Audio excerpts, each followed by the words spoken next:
el IN éramos el sindicato de gas del Estado, y cuando se privatizó seguimos siendo el sindicato de las empresas de gas, pero de las que fueron privatizadas. O sea, somos el sindicato capital, y yo soy secretario general de las 8 distribuidoras y las 2 transportadoras de gas de la Argentina.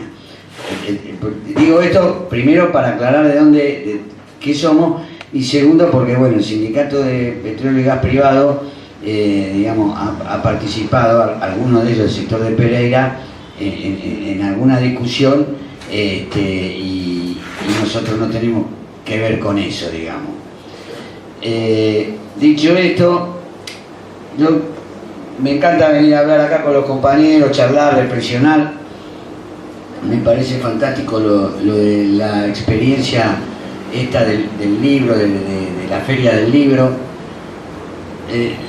Es digamos, pone de manifiesto algo esto, ¿no? Hay menos libros porque me comentaba Rubén que hay editoriales que han cerrado, y que esto sin duda es una de las problemáticas, y bueno, yo veía muchos libros que ahora por ahí no veo, y siempre había un libro que yo quería, que todavía no está, que es Adiós al Coronel, el libro de Jorge Abelardo Ramos, que es un conjunto de citas de escritos de Abelardo. Ese libro yo lo tengo, pero estaba mal encuadernado y se desgajó todo, y quiero una versión nueva. Era una tradición de la casa que los libros te lo ponen encuadernados. Ah, mirá vos. Bueno, no sé, pero venían, viste, que se desgajaban todas las hojas. Pero ese libro para mí, y viene bien porque, digamos, voy a tratar de ir un poquito hacia atrás. Ahora hacemos mejor. Me alegro. Vamos a tratar de ir para atrás para tratar de venir hacia adelante, sin ser demasiado extenso. Ese libro a mí me sirvió y me abrió la cabeza respecto de la comprensión de lo que fue la etapa del 74 y del 75 y del 76, donde él definía algunas cosas interesantísimas, porque era una postura desde la izquierda diferente a la mirada de la izquierda tradicional, incluso hablando de lo que podía ser la tendencia o los sectores de los montoneros, etcétera, etcétera. Hacía una reivindicación de lo que había sido esa etapa, con las contradicciones, incluso con el gobierno de Isabel, digamos, y está claro porque en esa época se firmaron los mejores convenios colectivos de la historia de la Argentina. El mejor convenio que firma el sindicato o la federación, porque era nacional, que firma la Federación de Gas, es el convenio 74/75. La barra es por los años, digamos, que es lo primero que ataca la dictadura militar. Cuando la dictadura militar llega, ataca todas las mejoras de esos convenios y ataca un montón de artículos de la ley de contrato de trabajo, que era la ley, digamos, en ese momento una ley emblema en ese momento de la Argentina. Y se había conseguido en ese momento la CGT era una CGT única, no existían otras expresiones sindicales, y se había conseguido con la CGT de Lorenzo Miguel.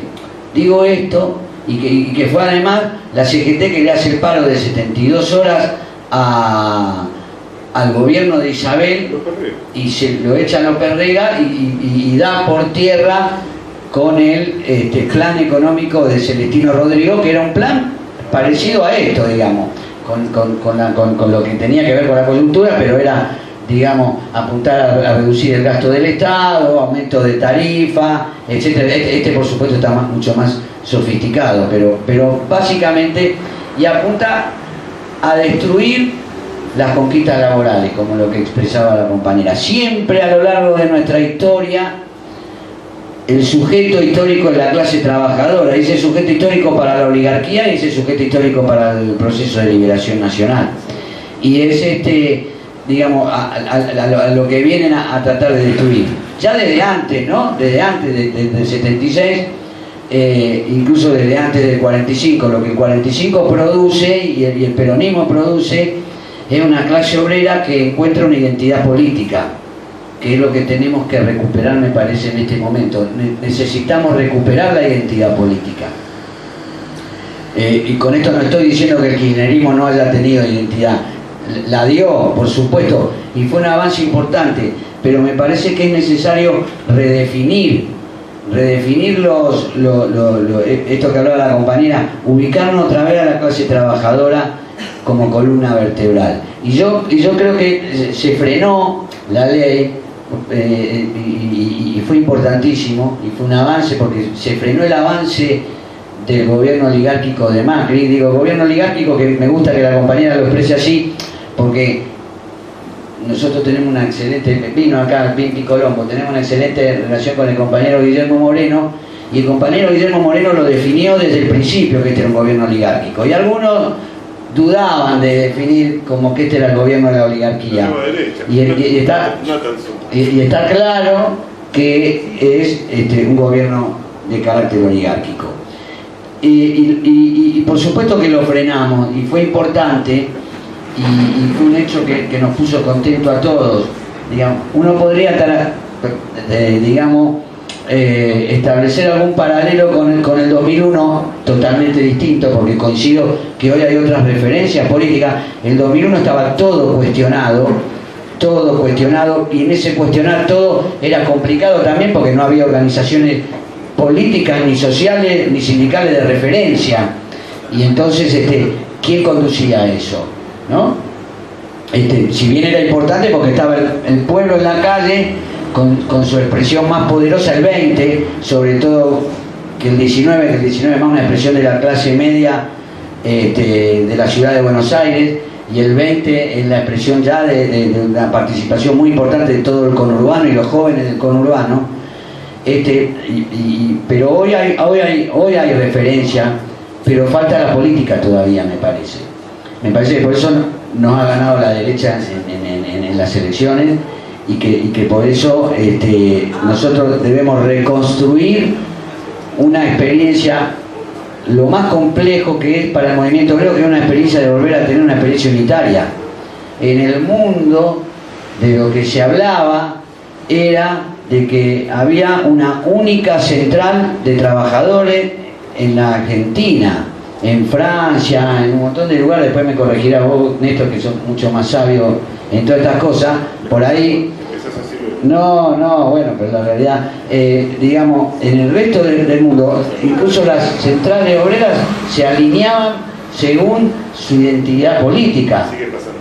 Bueno, entonces, y nosotros, no puede ser que haya habido un gobierno popular como el gobierno de Néstor y Cristina y que hubiera 4 o 5 centrales obreras.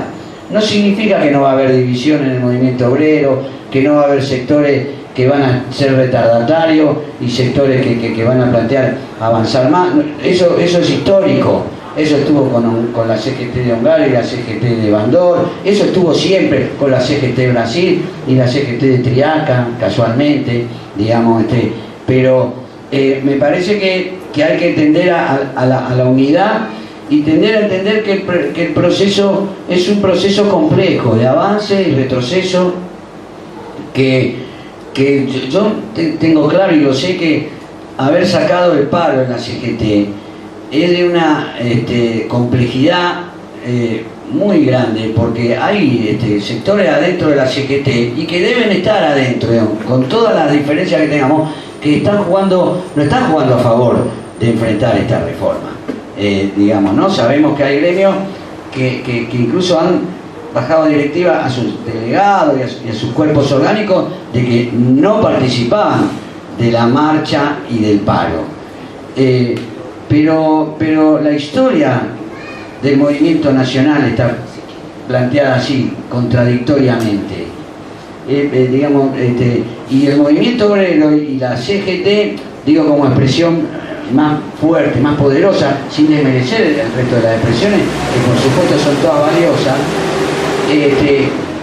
justamente por eso, por la centralidad que tiene, es mucho más compleja y mucho más contradictoria. Y tenemos que tratar de definir un proyecto que vaya incorporando a los compañeros y convencer, y me parece que este proceso es riquísimo, porque si bien es importante lo que plantea la CGT ahora, que define una postura clara de enfrentar el proyecto, con todo lo que la discusión que debe haber habido adentro, por abajo hay mucho movimiento. Las CGT regionales digamos, están muy fuertes en el reclamo.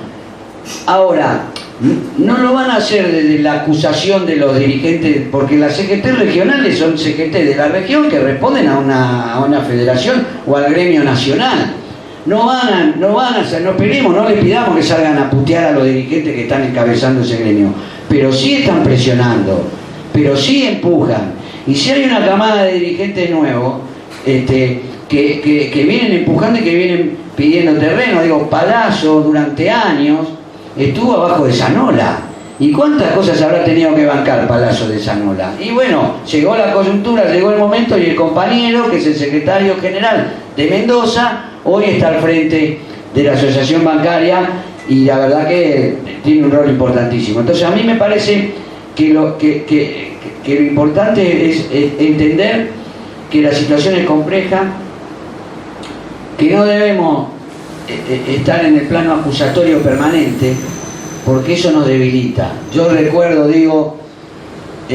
discutí mucho con los compañeros cuando Scioli era el traidor y Randazzo lo veían bajando de la montaña con el fusil al hombro, y yo decía, muchachos, ni Scioli es la revolución socialista ni Randazzo baja con ningún fusil al hombro. Y hoy resulta que la situación es a la inversa, digamos, ¿no? Scioli ha mostrado lealtades dentro de lo que es Scioli. A ver, es Scioli, no es digamos, ¿no? Y a Randazzo lo hemos ubicado en la vereda de la traición.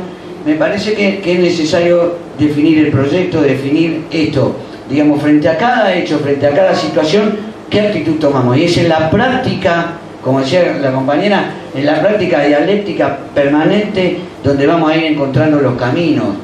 Porque me parece que lo que ha mostrado una parte de la conducción política, digamos que hay un liderazgo de Cristina, pero no hay dirección política. Cristina ha liderado, reconocemos todo lo que ha sido Cristina, pero no hay una dirección política. No puede ser que metan en cana a todos los tipos y no pase nada de nada. No puede ser que hayan choreado las elecciones y al otro día no haya una movilización en la calle. Yo recuerdo que cuando charlamos con los compañeros me decían, no, lo que pasa es que están buscando eso, están buscando que reaccionemos. Es cierto, uno debe tener la habilidad de saber cuándo tiene que reaccionar, pero hay momentos que hay que reaccionar. Hay momentos que hay que poner a la gente en la calle, hay momentos que hay que... Entonces, me parece que lo que debemos encontrar junto con la compañera y reconociendo lo que es la compañera, pero debemos encontrar la dirección política de todo esto, porque el problema no es económico. A ver, por supuesto que hay un avance económico, el problema es político. La derrota nuestra con el plan de ajuste más tremendo que haya vivido la Argentina demuestra que la resolución es claramente política, que hay que resistir y encontrar la dirección política para el movimiento nacional. Simplemente esta reflexión para que... Y estoy feliz, esto quería decir. Yo recuerdo que en el 2001, por supuesto con toda la tristeza de la muerte, de los compañeros que murieron y de lo que fue la represión y de lo que significó, pero yo me acuerdo que la clase media, el medio pelo, que otra vez está también presente y que tiene mucho peso numérico, y además la clase media tiene peso en los medios, tiene peso en la elaboración de lo que decía la compañera, en la elaboración de conceptos. Y qué vergüenza, me siento avergonzado de decir el medio pelo, qué le mostramos al mundo, ¿no? Y el 2001 era como volver a nacer después de todo lo que habíamos padecido, ¿no? Con todo lo triste que es, ¿no? Porque implica pérdida de vida. Y yo sentí casi lo mismo el otro día. Casi lo mismo. No por la represión, porque por supuesto que no, pero sí por lo que representó y lo que significó políticamente. Le pusimos un freno. Hay que entender que yo creo que la ley... Yo entiendo que la ley va a salir igual, Ojalá no, pero no quiero, digamos, vaticinar derrota, pero me parece que la realidad política indica que todavía no estamos con toda la fuerza como para doblegar la ley. Pero sí ha marcado un punto hasta dónde, y además en función de la flexibilización laboral, o del intento de flexibilización laboral y de esa ley, nos pone también en otra situación, en otra relación de fuerza. Y me alegro porque esto no es Brasil, digamos. Y qué curioso, Brasil, que tiene un dirigente que proviene de la CUT, y que es obrero, y que es Lula, y que es Dilma, y que puede ganar, porque hoy todos los sondeos dan que puede ganar, no pudo oponerse a esa ley. Y en la Argentina hay una respuesta por lo menos para eso. Digo, esto tiene que ver con la historia del movimiento obrero argentino, no tengo duda que tiene que ver con eso, con el rol que tiene la clase trabajadora como columna vertebral política y de poder, y qué es lo que tenemos que recomponer.